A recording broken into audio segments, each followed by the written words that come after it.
Not the Footy Show. Because the AFL have got different circumstances. They've got teams throughout Australia, so they had to, they've got teams in Western Australia, South Australia, Queensland, New South Wales. We've only got them in 3 states, so we can continue on without too much drama. But as I said, and I'll keep stressing, we're in the hands of the health authorities, and the minute they tell us that it's not safe to play, we won't be playing. But at this stage, they haven't told us that, so we'll continue to play.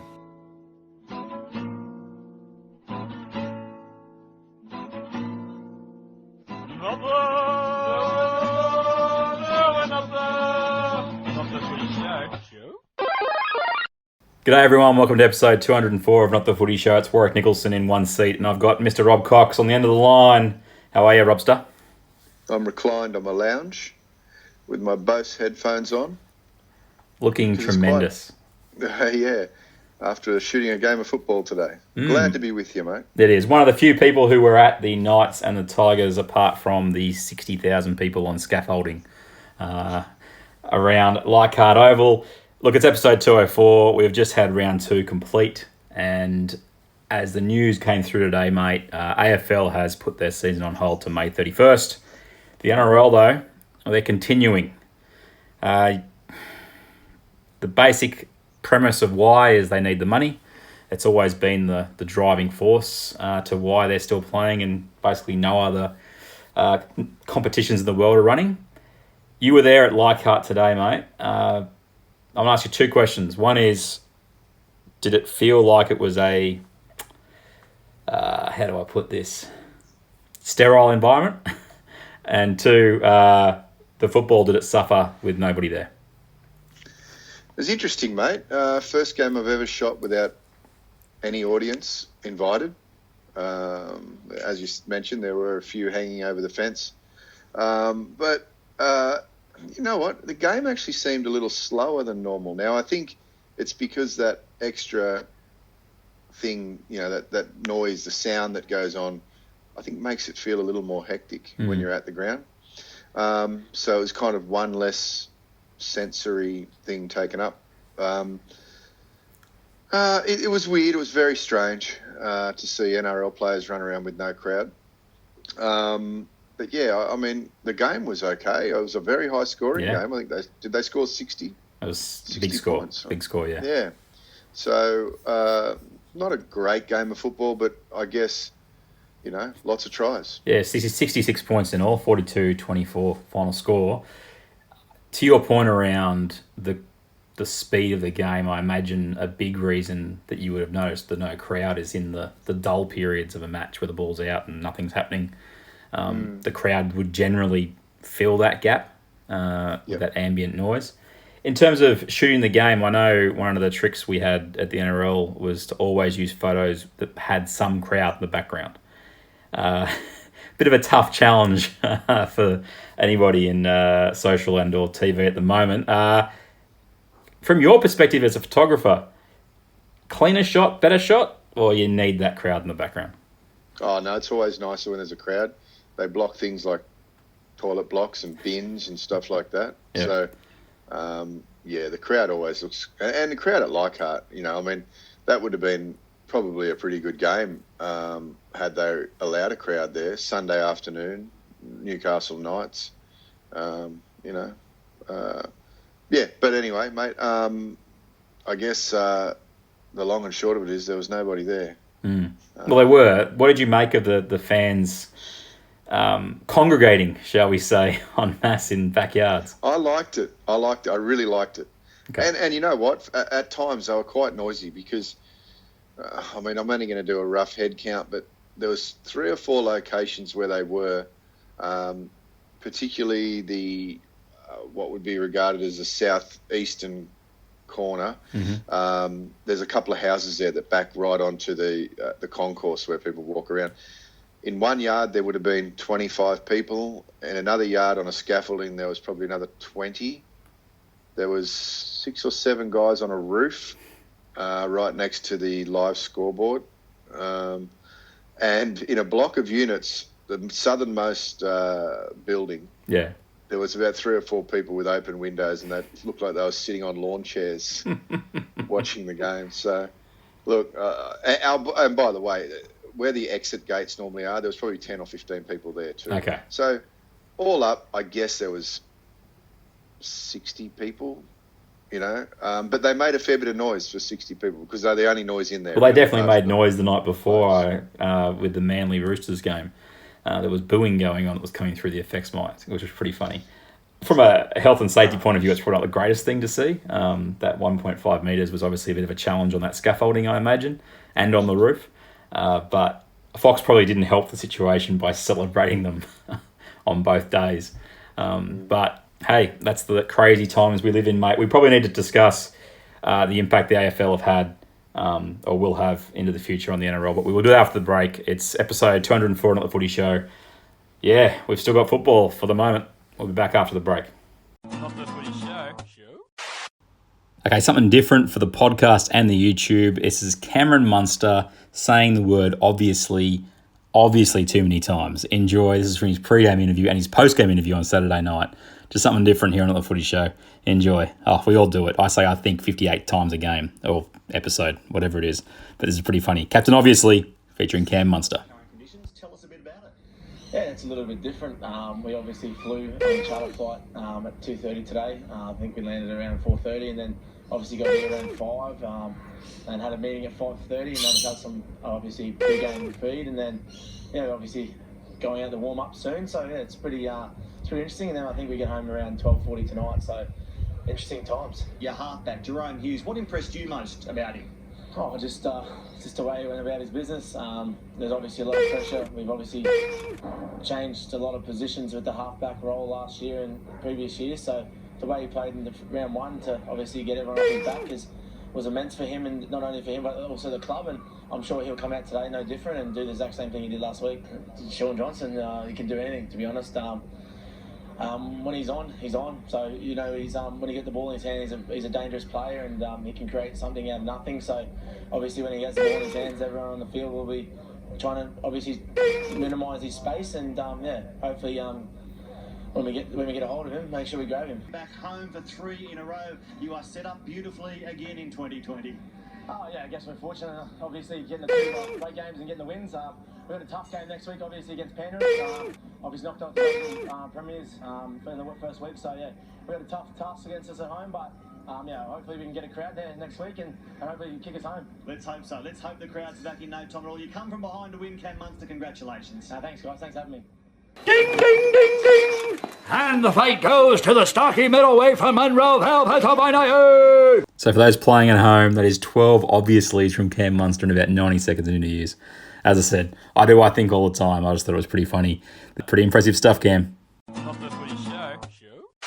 So there was booing? Did you say there was booing? When Flanagan was going for his goal, or was it the Manly going for their goal, someone was booing. It was coming clear as day through the effect speakers, and Fox are going, I can't believe this is happening. Who's doing that? It was Vossi, so he was playing it up.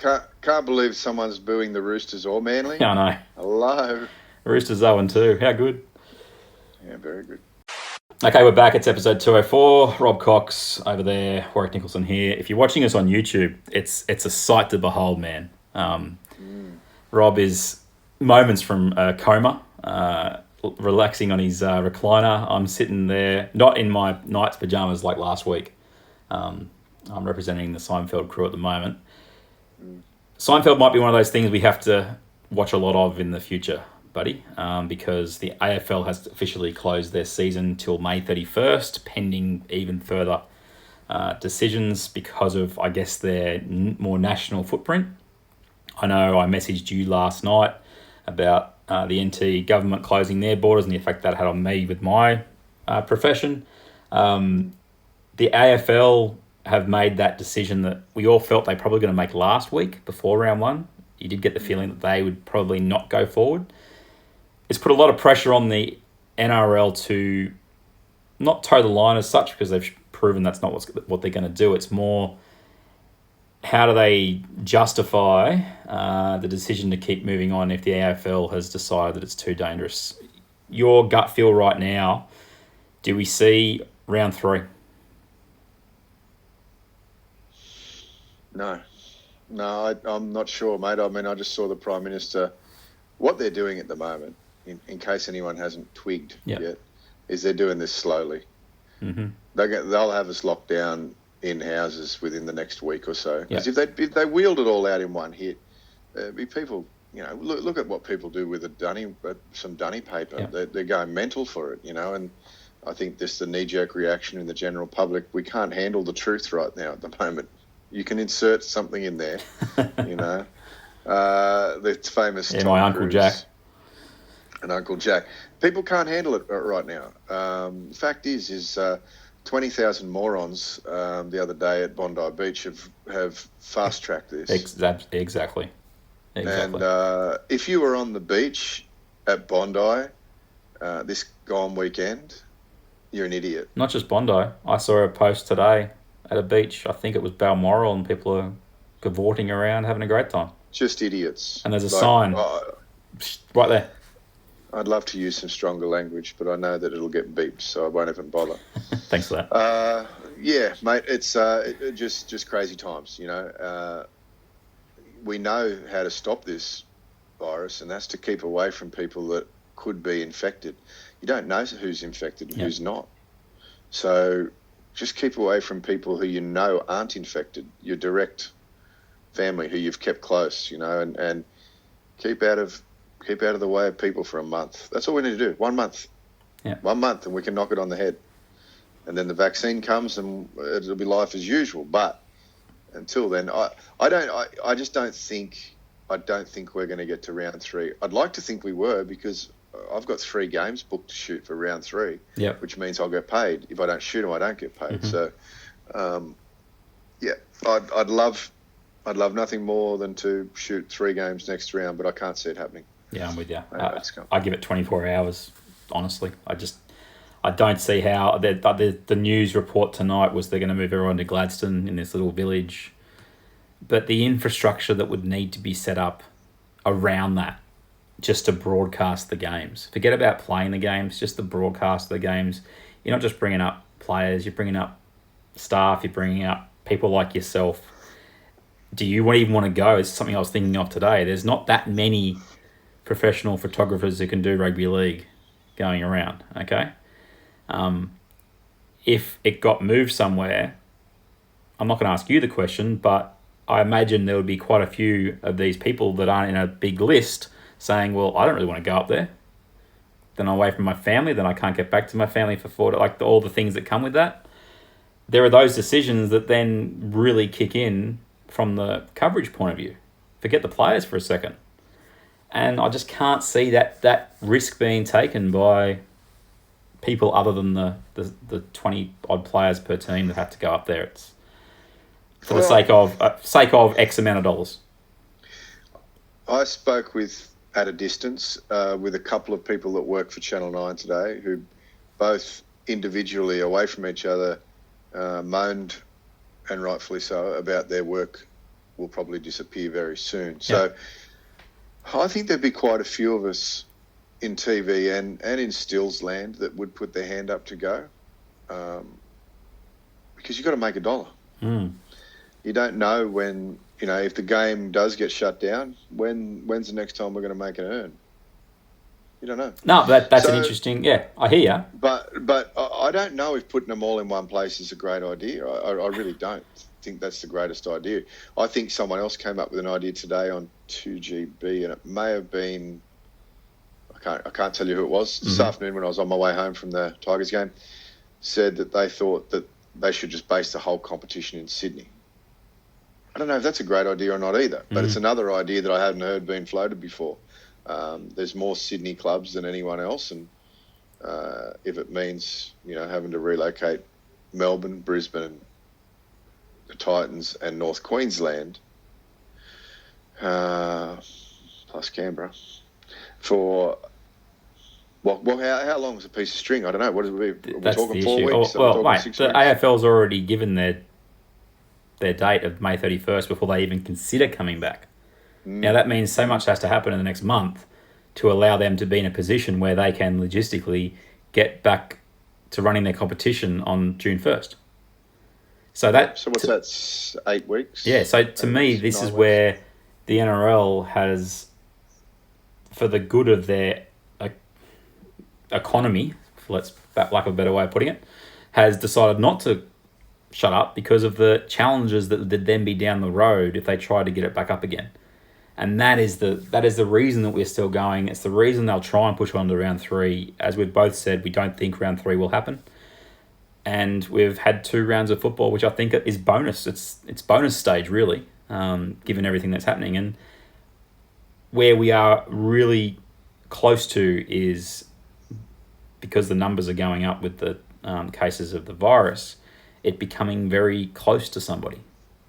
And the moment it gets to that, and even to a degree, I mean, obviously we don't do this podcast in person. I'm never going to get that dinner.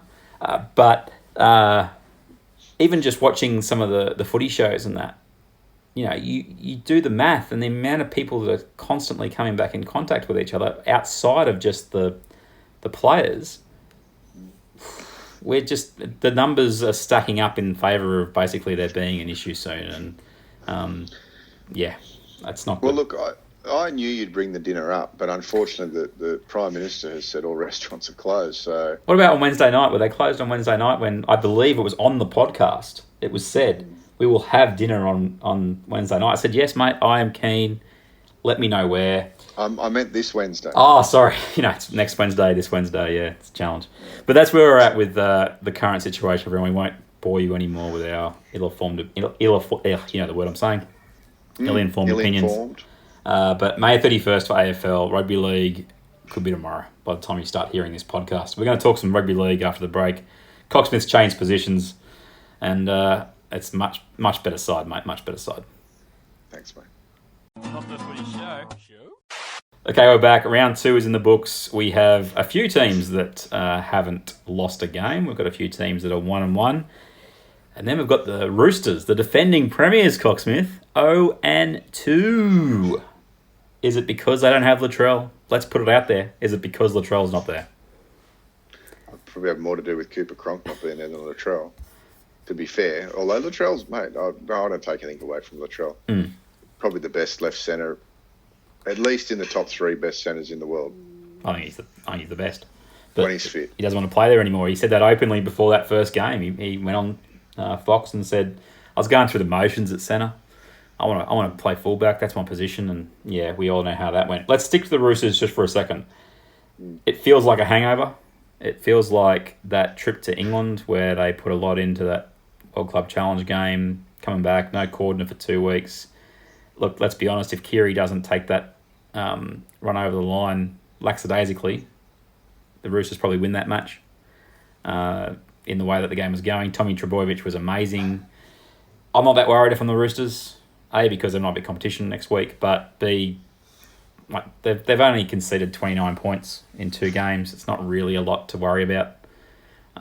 They'll be fine. No, I wouldn't worry if I was a Roosters fan right now. I mean, the time to lose a couple, if you're going to, is now. So you can make up for it at the back end. No, they'll be right. The Roosters will be fine, mate. They're in the top 8.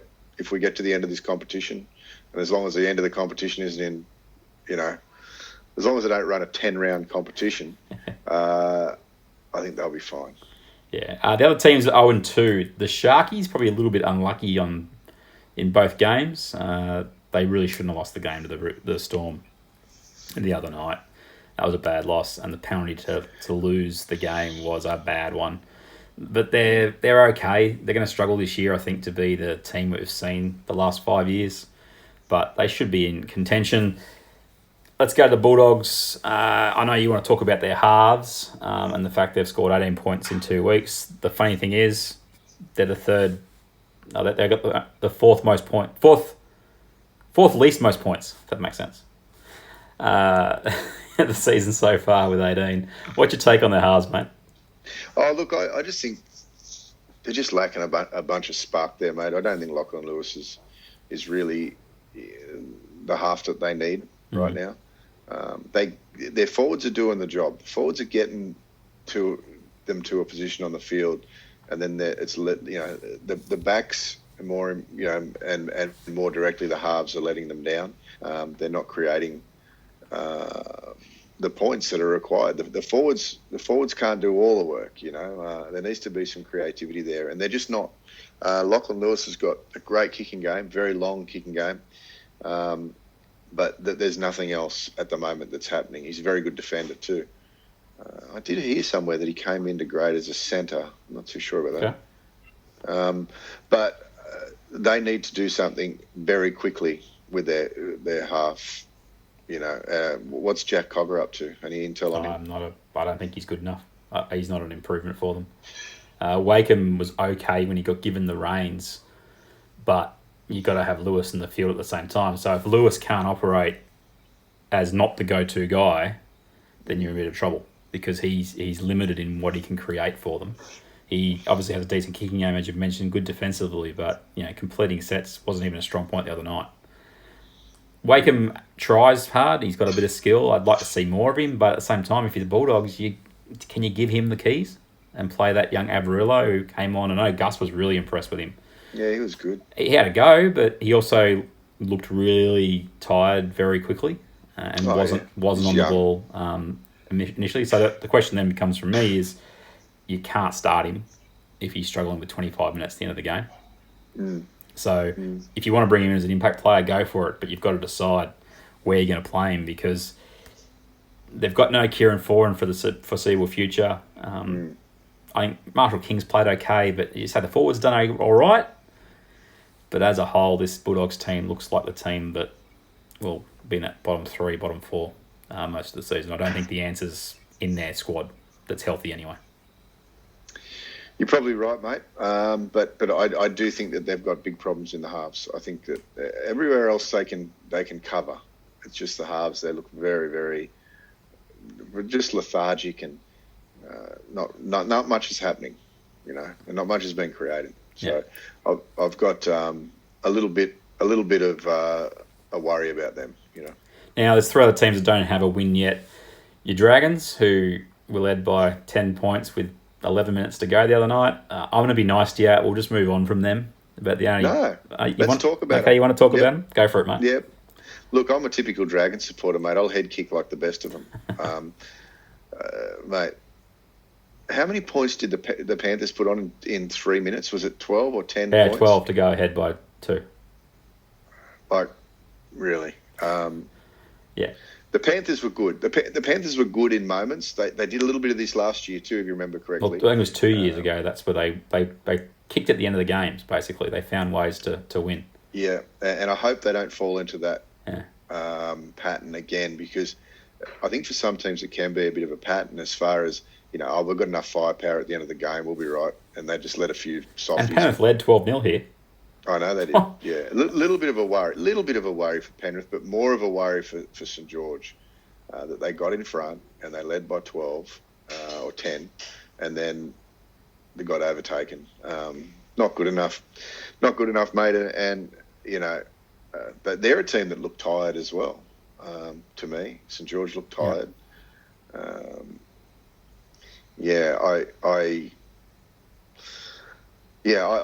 There's dramas there. I don't think there's dramas as in guys aren't happy with what's happening. It's just that there's something that's not quite right. There's not a mesh there. There's not a mesh of everything's not coming together. Again, we looked at the start of the season and we said 1-13, pretty good side.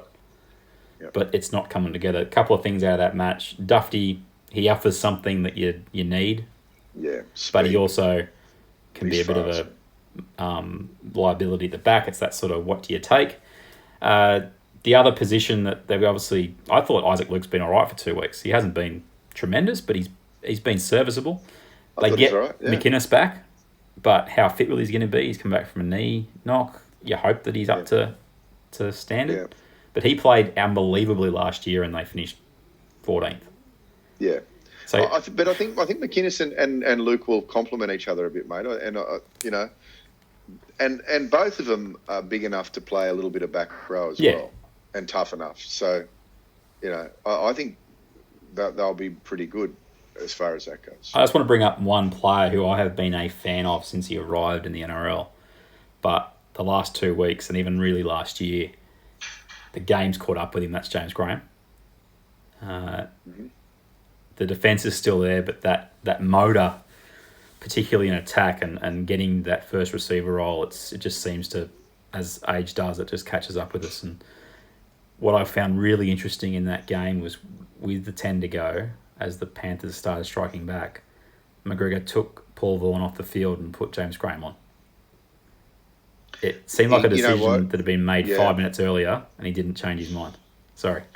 Maybe. I think maybe Mary was looking for some starch, because James Graham is a bit of an old hardhead and can turn the game with some real good defensive, some strong defence. But I don't know. 2 weeks in, it's a little bit early for me to be writing James Graham off, but I know what you're saying. I don't want to, obviously. I've been a You're huge just fan. saying as you see it. Yeah, it was a surprising move because, Vaughan's their best go-forward guy, and they needed to find a way to march back up the field. I mean, he might have been gassed, and that's the other part of it. You don't know the player. But it just seemed like a decision that had been made when they led with 10 minutes to go by 10. Yep. Let's bring that player on, and he sort of didn't. Because what was fascinating is Vaughan can actually play some big minutes for the Dragons. And this game, he went off after 25, which is a bit of a rarity. So it's almost like he got his interchange maybe a little bit wrong, but the game changes. I mean, they were down by 12-0, so he absolutely changed some things up at the start of the match. The other two teams, Warriors and Titans. The Titans were in their game tonight until they certainly weren't. It was 14-6, I think, with half an hour to go, and they lost by 40 points. Or 30 points. Right. That's a massive job ahead of Holbrook up there. Now, the Warriors, they got some really good press this week, and I think deservedly so for their willingness to stick around and play in the NRL. It was great to see a whole bunch of people jump on and give memberships to the Warriors. That was definitely the feel-good story of the week. Did you buy one? No, I didn't. Why? Why not? Huh? Well, I decided not to re-up with the Bulldogs. I've told you that story offline. Yeah. So far, that's worked out an absolute treat. Because I can't go to the games anyway. If you're interested in that story, give us a call, Bulldogs. Basically, the Warriors on the field, though. If Roger Tuivasa-Sheck doesn't do it all himself, how are they going to score points this year? They have 6 points in 2 weeks. Yeah, mate. Look, I must admit, I haven't seen much of their games. Unless I'm at a game or I'm watching it and it comes up on TV, I generally don't watch a Warriors game. Not because I don't like them, it's just because I've got other stuff that I can do. But I do know how they play because I've seen highlights. And, I don't know really what they're doing in the halves there. Who did they go with this week? So Blake Green and Harris Tavita. Who I don't mind as a talent. I think Blake Green's a good second half back, like a second half. But Egan's been pretty average attacking-wise for them. He's throwing his body around there defensively, but they just don't offer anything. They were playing Canberra, who were a pretty good football team, but they started horribly in that match. They were terrible for 40 minutes, Canberra. Yeah. And yet they still did it easy in the end. And that's got to be a concern, regardless of the situation in regards to them being Australia. You can't look at the way they've played for 2 weeks and go, there's improvement in this team. That's the worry. Yeah. And I think we do have to take into account their circumstances, which probably in 3 or 4 years' time, no one will remember. They'll just look at the scores and the stats and go, wow. I do feel for them. I definitely, you as a young man or even as a man who's over 30 years old, and there's one or two of them in there, you still want to be at home. You still want to go home. Where home is, that's where you want to be. Very, very difficult circumstances, and my hat is off to them for staying in this competition, because that's good for rugby league that they're here. But I don't think they're going to be here for much longer, as discussed before. Yes, indeed. Go to the teams that are doing well. Para obviously have jumped up to the top spot because they put on 30 points in half an hour at the end of tonight. I wouldn't get too excited, Eels fans. That wasn't a performance that I went, wow, that's going to really, really worry teams across the year. They just ran over a team that stopped defending. Newcastle, on the other hand, that's two pretty solid victories. To come out and beat the Tigers, who were pretty good last week, and really swat them away in that second half today. I'm impressed by Newcastle. Yeah, my jury's still out on them. Tigers had one of those days that I just don't think they really. I would. It could have gone either way for me. It felt until the last 10 minutes, but yeah, I'm not convinced on either of them. Even though I remember having the Tigers in the 8 last week, from what I'd said. But yeah, I don't know. But, hey, look, they've got 2 from 2. Good on them. That's good going. Much better than the Dragons. That's for sure. You're going right there, mate. You're just doing the old shaky McShakes on your screen. What's that? You're doing the old shaky McShake. I'm shaking my legs, actually. I don't know why. I'm just tapping my feet. If you're watching on YouTube, I apologise. You're currently getting motion sickness. Newcastle will be okay as long as Pearce is on the field. He really is the core part of the way that team plays. Pearce and Ponga. Yeah, and the fullback to Safidi was really impressive today. The other team they play off their Tigers, we have to talk about it. There's two. Safidi, mate? Huh? Which Safidi? You said Safidi was impressive. That's the beauty of saying Safidi is I can mean both of them.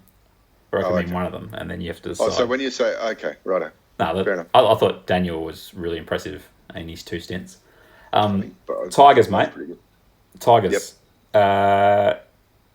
Someone in one of the WhatsApp groups I'm in was talking about how last week Joey Leilua said, I'm worth the contract that I signed and all this kind of stuff. And I think he'd made his 5th error and 5th missed tackle at that stage. And they said, contracts work both ways. But what was funny was the Tigers have signed what they've signed. And it's the same way Canberra had done that when they signed him and Newcastle before that. You get the games like today of Joey Leilua where he's just not in the game mentally. The game doesn't come to him and he tries to do... I'm not even sure if it's to lift his team or just to make up for the errors he's made or something, but he made about, honestly, 3 or 4 just bonehead plays today that cost the Tigers big time when the game was in the balance. As a coach, you've just got to roll with that with Joey, don't you? Isn't that the only way you can get through with Joey? Just say, yep, well, that's this week. Hope next week's better. I don't think you're going to control him. I think there's been some very good coaches try. So I don't know if you're going to control him. I think the mature way to do it is probably just sit and wait and see at the end of the year how many good games you get versus how many of today's games you get. Yep. And then you reassess whether you want to go another year with Joey. Either way, it's a ride. It's going to be a ride. I think the smartest thing Joey did today was not to throw a punch at Clemmer because Clemmer looked about as fired up as I've seen him. Now, had that little cut that came on Clem, was that from that little confrontation or was it there already? It was already there. Okay. It was already there. So it was an accidental head clash with someone. But Clemmer it's funny, because you hear a lot more at grounds than you when there's no crowd. And Clemmer today, Clemmer and Josh Reynolds are good mates. Okay. Right? But I think Josh got Ponga late after a kick today, and Clemmer exploded. He was on the bench, and Clemmer exploded with some of the best expletives in machine gun style directed at Josh Reynolds. When they pull that needle out, I like the expletive smell. Who is a mate of his. Yeah. I think I might have told you a couple of years ago, I went to a wedding and they were at the wedding there together as mates. They're mates, but it didn't stop Clemmer from unloading on, verbally on Josh Reynolds. And it's funny because Josh Reynolds looked up to see what the commotion was about and looked towards Clemmer and, I heard him actually say, he goes, "Shut up, sit down." Clemmer was still, under his breath, breathing fire. And then when that happened to Ponga, obviously Clemmer is Ponga's bodyguard. Yes. And, he's obviously been charged with that position, and that's his job, and he probably takes it quite seriously. So if anyone's picking on Ponga, they're basically probably offending Clemmer in a certain way as well. How dare you take on, the person that I'm meant to be looking after. Anyway, when Luciano did what he did to Ponga today, that's when Clemmer, went to grab Luciano, and then Joey ran in. And that's strange. Joey never does that. Joey was looking for something to do because he'd really done nothing for the rest of the day. Nothing positive the rest of the day. Luciano scored a nice try today. He did. But yeah, look, Joey looked a little bored and probably wanted to entertain himself. But I think if he had have taken on that assignment, he may have well found himself in second place because Clemmer was fired up from the beginning of today. Interesting. He called him fatty actually. Clemmer did. No, the other way around.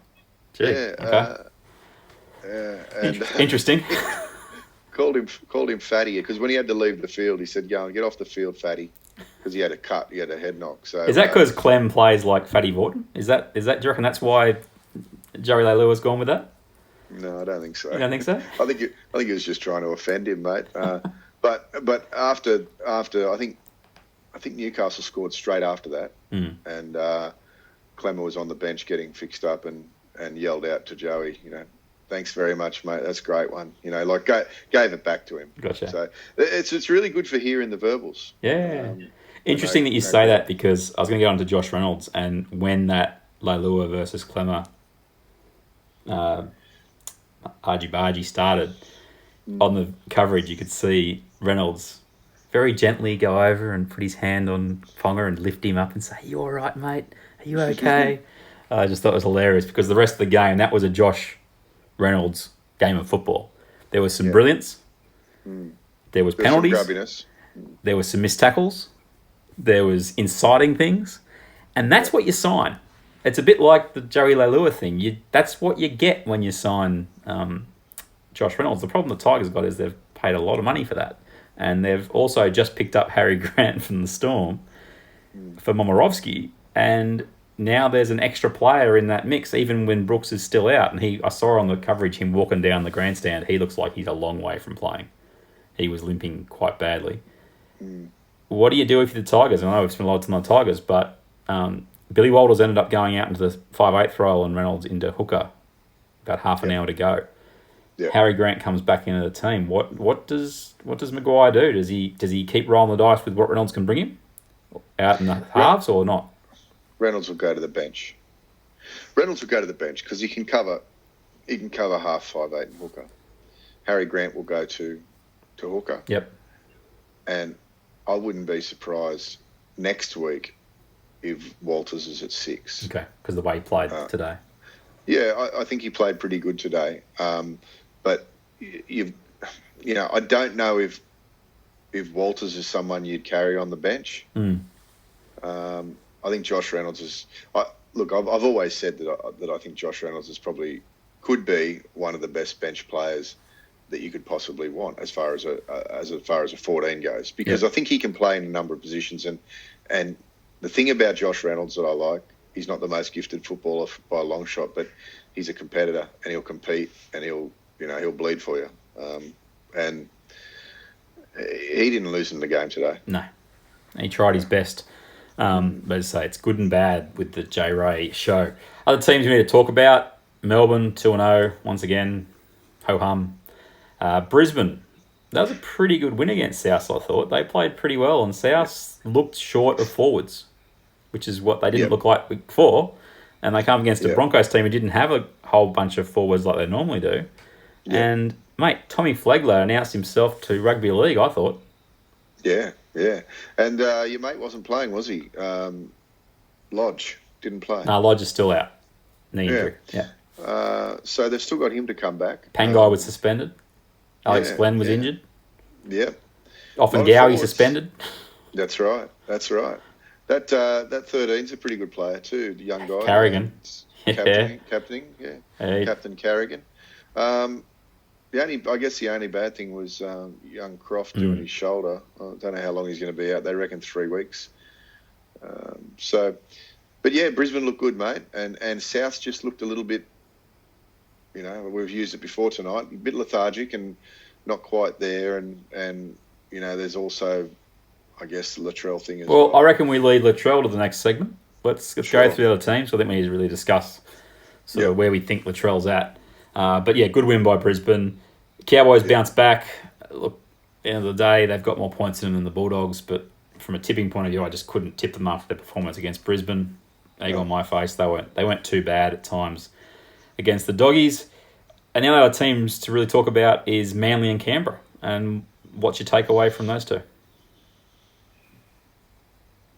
What, Manly and the Manly game? No, what do you take out of Manly's win? And what do you take away from Canberra? Okay, sorry. Manly's win, mate, was, I guess, based on they just didn't give up. They kept plugging away. And, there's not much you can say about an 8-9 scoreline, is there? There's a toss of the coin in it a lot of the times. But I think there was more that the Roosters probably didn't aim up enough. Taking nothing away from Manly, they did well. They did really well. And it was good to see someone like Joel Thompson come back, who he had a good game, good strong game, and put lots of efforts in. And and then DCE obviously eventually got the 1 point that split them. So it's so early in the season, though. We talked before about Paul Vaughan maybe running out of gas. A lot of these players, they're not going to be at their, kind of where you'd want them until probably week 5. Sure. Week 4 or 5. So there still will be forwards that'll get gassed after 25 when they're usually playing 30, 32 minutes in a row, sometimes 40 minutes in a row. So, yeah, it's such a weird season because, like we said before, I feel like it's going to stop and then have to start again. And go through this again. We'll probably go through this again. Manly, pretty impressive to come away with 1 win and 1 loss out of starting the season with Melbourne and the Roosters. Absolutely. That's impressive. Yep. Shifting to Canberra, look, they got the Warriors and the Titans first up. They've won both games. They've done exactly what Ricky wanted them to do. Sitting pretty, 3rd spot. Corey Horsburgh's probably the story of their season so far. He's been tremendous, Big Red. And I just got to ask you, how did Sia Soliola only get a fine for absolutely trying to decapitate Adam Blair? I mean, it was Adam Blair. Yeah, I know, but this is the consistency thing. Mate. This is it. If he had and not now, I know that it's easy to throw up hypotheticals, but if he had hit someone like Billy Slater, Kalen Ponga, exactly. If he hits Kalen Ponga like that, what do you reckon he gets? 3 to 4 minimum. Given his history. Well, that was the interesting thing. I read that he didn't have any carryover points in this charge. There must have been enough time between. It's been 4 years. So I still reckon he was harshly dealt with in the amount of time he got off for the Slater one, but that's just me. Didn't miss him. Kalen Ponga, by the way, did a shoulder charge today. Did you see it? Did he? I saw someone do a shoulder charge on McKaylee today. Now that was Fitzgibbon, who should get weeks for that because he made no attempt to use his arm. But it was horrible. I've got to say this, mate. He went down on his haunches. The bunker got a good look at it, as did the referees. And you know what they did? Nothing. Guys, I mean. But we're trying to keep players safe, mate. Safety. Nah, mate. Safety. It's crap. It's crap, mate. I mean, this whole thing that they've got this bunker thing in place to iron out things like this and to make sure tries are 100% legit. Now, when something like that happens, and he wasn't milking because he went off afterwards. Yeah. He went through his HIA, and then a minute later he came off. Yep. So, mate. If Fitzgibbon doesn't get 2 or 3 weeks for he should be done because it's a careless way that he's gone into the tackle, and you're still responsible before you hit the bloke. The Ponga one is a deliberate shoulder charge. It's coming off. I didn't see it. I think it's Thompson maybe coming off his own line in the corner. Right. And Pont comes across and just, boom, left shoulder, and just absolutely nails him. Doesn't hit him in the head. Do that again, but with your left shoulder. With the noise. The noise that you did. There you go. There you go. That was good. That won't work for the podcast. It'll work for YouTube. But yeah, it looked fantastic, maybe. But just a blatant shoulder charge. Now, he doesn't hit him in the head. He gets him in the shoulder. But, yeah, Golden Boy, will he even get a warning? I don't think he will. Golden Boy will not get a warning. I'm saying it now. Okay, you're throwing it out there. I'm not saying he won't get a warning. Right? I'd like to think he will get a warning, or at least a fine or something. I don't know. Speaking of a warning, we've been going way too long. We've got to talk about Latrell Mitchell after the break on Not the Footy Show. Thanks for sticking around. Not the Footy Show. All right, Cocksmith, it's time to talk Latrell Mitchell. I know there's some other things you want to cover, and we will get to them right at the end of the show, but we have to talk about two things. Latrell Mitchell and the opportunity that's ahead of him, or was placed in front of him, and Latrell Mitchell and motivation. Now, unfortunately, they haven't gone hand in hand, as far as I'm concerned, entering this campaign. We go back to the off-season, and he signs... Well, he gets an offer from the Tigers after he decided he would want to be at the Roosters. Then apparently he negotiated with North Queensland, which he actually openly said, I just went up there for a free lunch. Quality. And then he comes back and he signs with Souths halfway through, or basically at the back end of the pre-season. Doesn't have the proper pre-season, comes into round one, and we both know what has happened the first 2 weeks. What is your take on why Latrell Mitchell has struggled in his first two matches? Well, he's not fit. Okay, I'm very reluctant to comment on his motivation because I don't know what's going on in his head. Yep. So it's really hard thing. But you can tell he's not fit. He's not playing 80 minutes. Last year he played 80-minute football. He's not as fit as he was last year, straight up and down. Okay. And the motivation thing is just really hard for me because I played with guys that never looked interested but could do things and were adamant that they were interested. And there's so many footballers that I've shot over the years that, didn't look interested, but maybe they were. And hopefully fit that they category, were. yeah.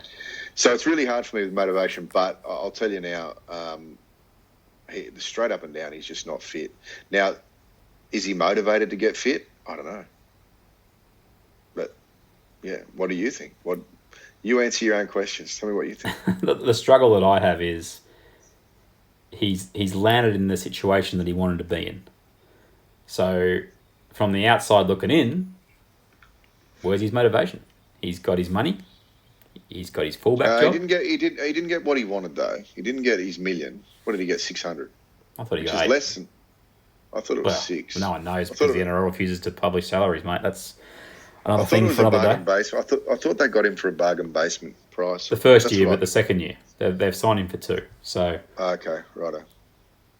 But he doesn't have anything to prove because he has openly said that last year went through the motions, best player in the world at my position, played some good games. Yeah.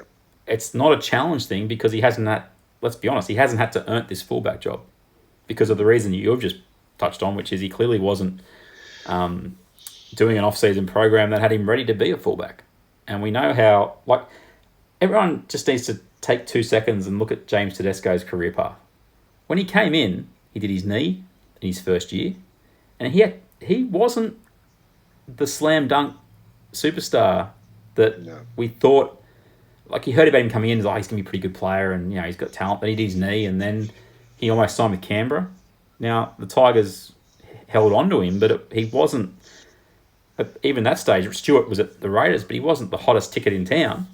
No.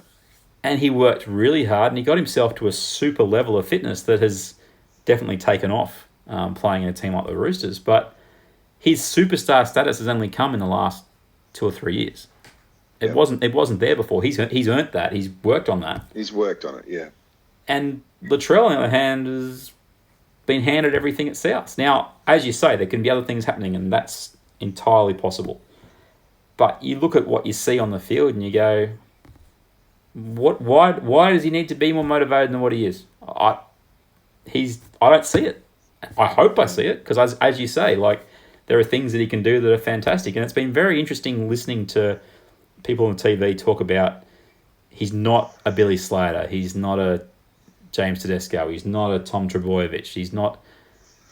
But they don't really say what he is, which is interesting. He's Latrell Mitchell, mate. That's what he is. And if you're gonna compare him with anyone, I think you got to compare him with someone like Greg Inglis. Now, not just because they're both Indigenous, they play quite similarly. Yeah. Both pretty dominant left side players. Both pretty similar in stature, build wise. Greg, I looked not interested a lot of the time too, but I'm not saying he wasn't. I'm just saying he could have that nonchalant kind of look about him quite often. I guess the thing, I tend to agree with you with the Rabbitohs comment about how he's got what he wanted. And I tend to agree with something that you said to me during the week away from the podcast, which he probably would have been better off going to a club where they expected more from him or where they really wanted, they would lean on him a little bit to perform. And he almost had a chip on his shoulder was what I was basically saying. Like, I'm going to prove to you that this is what I can do. Someone like the Tigers would have been probably a good club for him to go to. They offered him $1 million a year, didn't they? They didn't. They weren't shy. So it can't be all about the money for Latrell, even though that's what he said. That's fine. But that's what he said his motivating factor was early on when he wanted to leave the Roosters. He needed to look after his family. I'm not too sure. I do know now. Phil Gould came out and said something, didn't he? What did Gus say? Said a lot of things, and I agree with most of them. And now I've forgotten every single one of them. Didn't he say something like that? He's got a lot of work to do, and he needs to work harder. He'll just end up being a nothing. Something like pretty that. Much. He did. He played the you're going to have to earn it card. Yeah. And if that meant going back to centre, that meant going back to centre. Yeah. Well, you know what? To get more minutes in his legs early, he may need to go back to centre. If they play this week, I'd try and get him 80 minutes at centre first, and then work him up from there. But having him off the field, I know that he went to left centre, really for the last 25. And his involvement went up. Yeah, it went up. Yeah, it definitely went up. You touched on Inglis, and the thing that always impressed me about Inglis was he could play anywhere else in the team to make the team better. Yeah.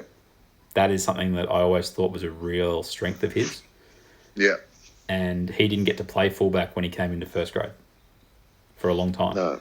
No. And then when he got it, he was in that conversation for best player in the world for a couple of years there. And, this is what I mean by the whole... Again, we're talking on the surface here. There obviously are other things evidently in play, and Latrell's called that out when Cooper Cronk...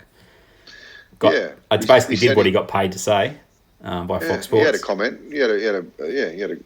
I guess he had an opinion.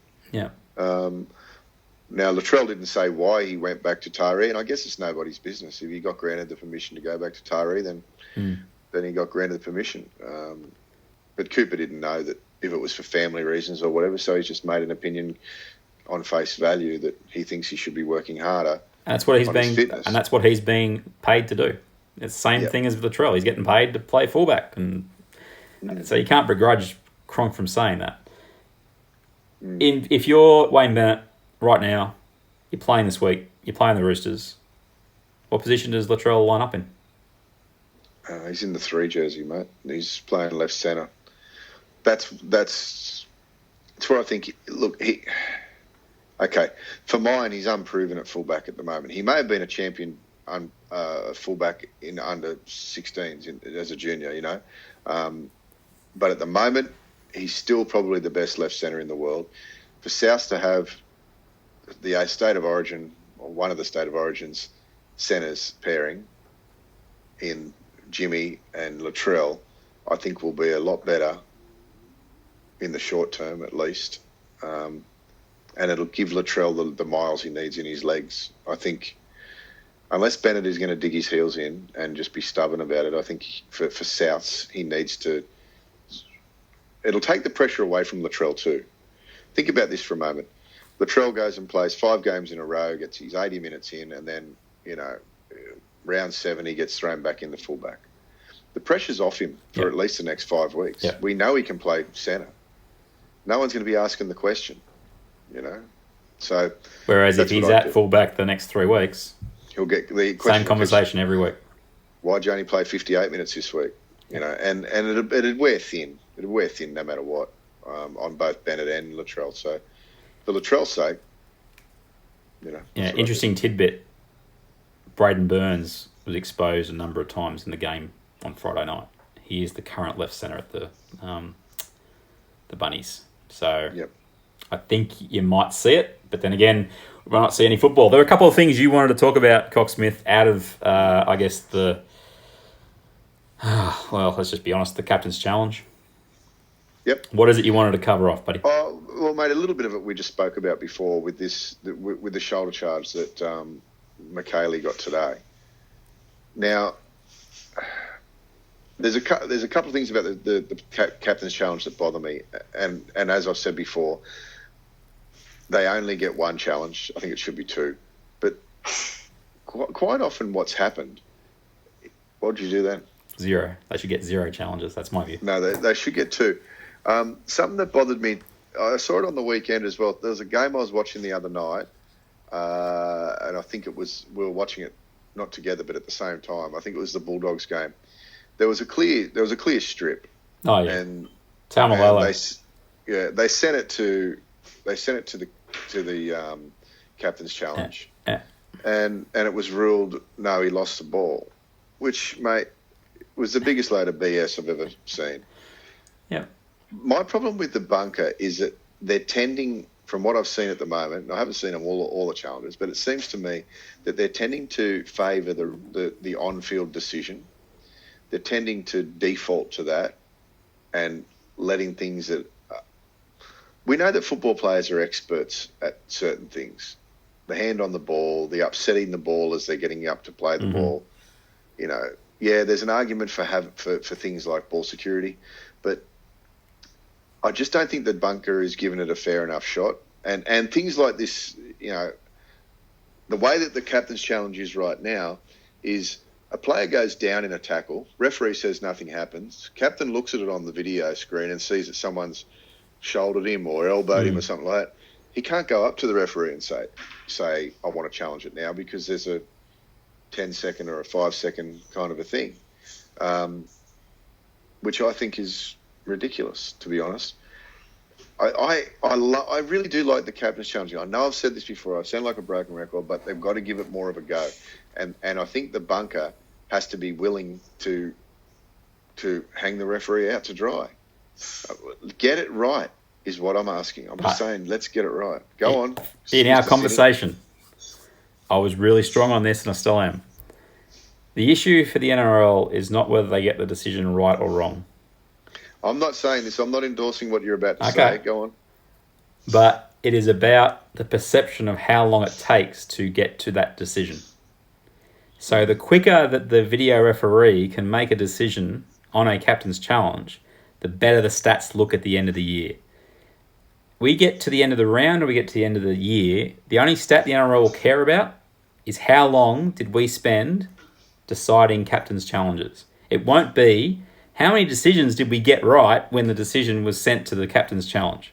That one does not matter. It does not matter, Cocksmith, versus the speed. I've got to tell you, I find it hard to believe that the powers that be at the NRL would prefer a quick turnaround rather than a quick decision, a correct decision. I'm not saying you're wrong, okay?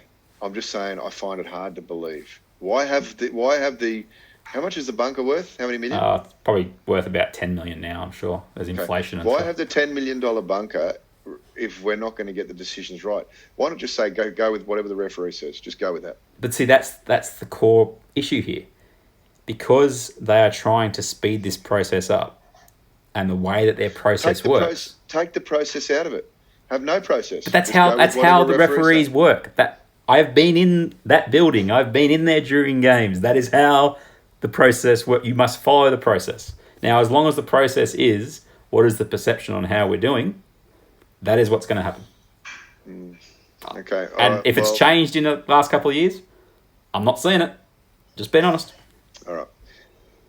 Okay. No. Look, mate, I'm not arguing with you. I'm saying that I just think if we're not going to do if the right decision isn't going to come, then let's just wipe the bunker. All right. Let's just scrap it. Sell the 4 stations. There's 4 stations in that bunker. There are. You know, there's 4 workplaces. Only one use at a time. Only one game at a time, but there's 4 workstations with multiple video screens. Yep. Let's just get rid of it and just go with whatever the referee feels like. I'm fine with that. Because everyone will be up in arms about the howlers and stuff like that. But it seems at the moment, just in this weekend, I saw 2 things that should have, could have, and would have been pulled up and didn't get pulled up. Anyway, let's move on to my next subject. Yes, go for it. What is it? I just want to know, in your opinion, who are the top 3 coaches that are under pressure the most as of today? Well, the number 1 should be... No, go from 3 to 1, please. Oh. Third most, second most, first. I reckon the third most is Paul Green. He's got... Okay. If the season continues, which we've got to say it probably will. Let's pretend it will. To pretend it will. He's got half a season to turn the Cowboys around. He's basically got half a season of there being a new stadium, and it's fancy and all that kind of stuff. People won't be in there anymore, but that was going to be a big factor in keeping him around. The Val Holmes at fullback has to work, which I think it can. I'm certainly not one of those people that thinks he should be playing on the wing, particularly in that team. I think their best option is Drinkwater at 6 and Holmes at 1. So Paul Green, though, is the guy who he won a premiership in 2015. They somehow got to the grand final in 2017 without JT. But those last 2 years they've looked, as Gus has said, like a team that just doesn't know how to get better. He's number 3. Number 2 is a tough one because I don't want to be mean to you, but I'm going to be. Go on. It's Paul McGregor. He has 1 year this year to... I don't know how many years he extended for. He's probably on another 5-year deal right now or something, is he? Probably just signed one Actually, yesterday. we're about due, isn't it? Round 2 that he gets his extensions? Yeah, nobody gets extended. He's under a lot of threat. Now, this is, again, under the idea that the season plays out the way it should normally. He needs wins and he needs them soon. And I think they got the Raiders this week on Thursday night in Canberra. Yep. Good luck, Mary. Number 1 is Stephen Carney, however you want to say it. But he won't be under pressure now. You just put him at number 1. He is at number 1 because I got to consider that the whole season's going to play out. But at the moment, he can't lose his job. He's not going to lose his job this year. You don't reckon? Okay, if the season gets back to any normality at the back end, okay, in the last 8 weeks, and they're back playing home, they still aren't winning games. I think it depends how long they have to stay here. Not that Stephen Carney would do this. He could be a hyphenated name. Stephen Carney sounds better. Stephen Carney. Okay. Lisa Curry Kenny. I think if he has to stay here for longer than 4 or 5 weeks, he gets a free pass into 2021. Does he want that free pass?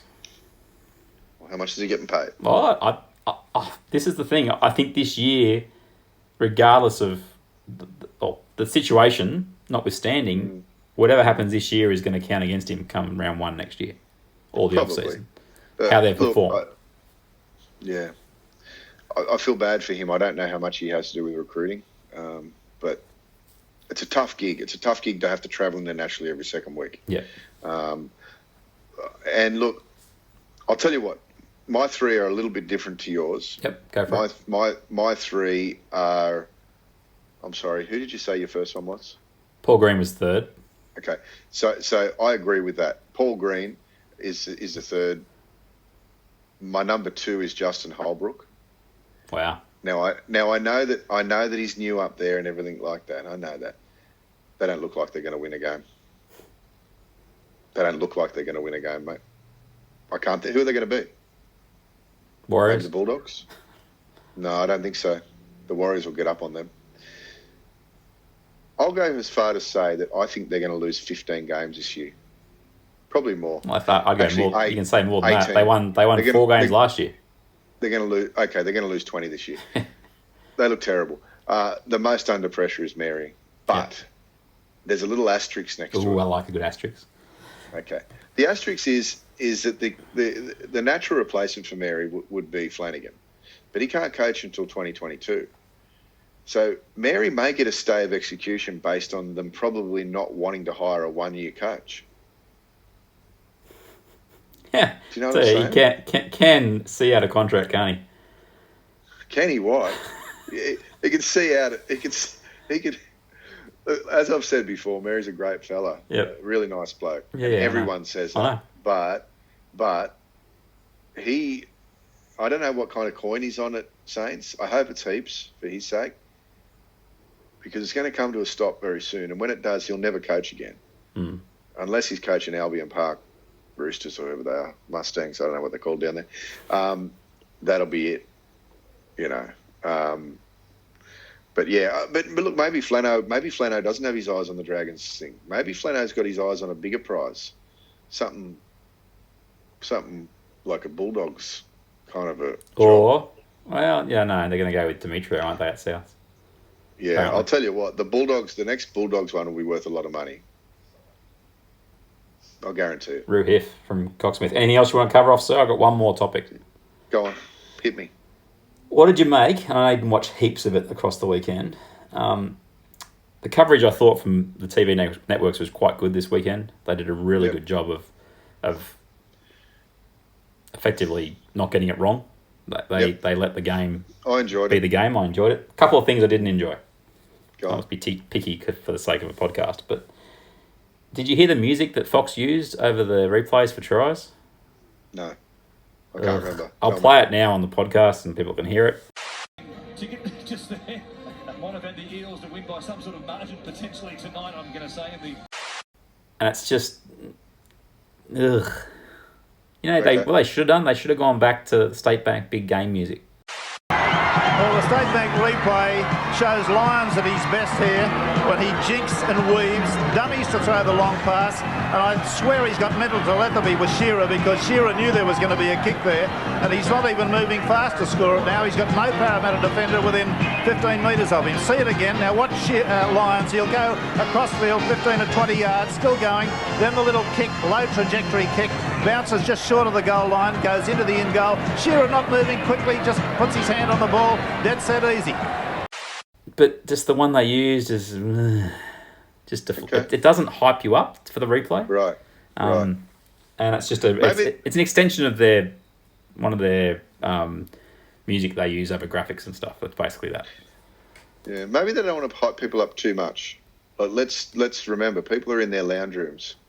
A lot of these people are in their lounge rooms just watching, and they're on edge a little bit now. They've probably drunk a few whiskeys or whatever, and maybe they don't want to hype them up too much. I mean, could you imagine having your nose rubbed into it if you were a St George fan? You scored some tries this week. It wasn't all bad. No, but you've ultimately lost. You've just sunk 5 or 6 Canadian clubs. The kids are annoying. Mate, get them as a sponsor if you're going to keep mentioning them. The missus won't stop nagging you, and then they play that hype up music. You'd end up launching the TV through the window, wouldn't you? Maybe. If you're that way inclined. Speaking of people in their lounge rooms, they also went with a camera on some fans across the weekend. Yeah, I didn't like it. I don't like Gogglebox. Leave it out. It didn't make sense to me to have them basically muted. And it was just people sitting there looking at a game. And they've been told what to do as well. When they score, stand up and clap. Honestly, please. It didn't work. I'm sorry. When was the last time? Let me ask you something. You're a big football fan. I know you love sports in general, but you're a footy fan. When was the last time you got off your lounge? Let's just say you're leaning back in your couch. You're laying on your couch like I am now. Mate, Saints could score 8 in a row and I'm not getting out of this couch. and still lose 50 to 48. And still lose in the last 3 minutes. Well done. Well done, boys. They've got to think of what's it adding to the coverage. It's just They- people that no one cares about sitting there and in really low definition, which I didn't understand. Looked like a low frame rate, low definition, horrible. Blah. If you're going to do it, don't do it. I don't know. I saw some people on Twitter saying, they should be getting people from Twitter. Well, they got some people from Twitter in the last couple of days. Didn't add anything. More from Because they can't say anything. They're muted. They're basically sitting there going... No more people from Twitter need to be on TV, mate. Trust me. Too many lefties. Don't need any more. Nice. No All more right. lefties. Not the footy show. I think we're done, buddy. Good. Been good talking to you. It's been Looks like fantastic. we're not going to a restaurant anytime soon. Yeah, I know. Do you want to come over for a barbecue? Are we allowed to do that? I think we have to sit like 1.5 meters apart. Okay. But then I'm going to have to drive through I know, all 4 of hours Sydney. of traffic. Well, that BS. visiting every supermarket along the way looking for toilet paper. Don't like my chances. I just wanted to say that there is a I stumbled across it tonight, an Instagram thing where you can buy toilet paper. Yeah, you can buy a 3-month subscription. So 36 rolls a month for 3 months, $140. It's super expensive. My wife told me that 36 rolls is normally about $18. Yeah, 50 cents. If you can get it under 50 cents, you're doing well. That adds up to $60, and these clowns are charging $140. But I bet you they get heaps of people onto it. I can't remember. I'm not even going to give them free advertising. But yeah, so there's people selling toilet paper online now for triple the cost. Nice. How amazing. Let's wrap this up, buddy. There is an interesting note that I have to bring up, which is Pat McAfee, who is a former punter in the NFL, mysteriously came across AFL in the last 24 hours. Right. And somehow had a video that he was commentating on that explained the differences between AFL and other codes that he happened to post on his Twitter account, as if he just discovered this amazing code. Twitter, yeah. Do you think, I'm asking point blank, do you think he's been funneled some information / bank account to talk up the AFL in the last 24 hours by anybody involved in maybe that code? Allegedly? Geez, I couldn't see that happening much.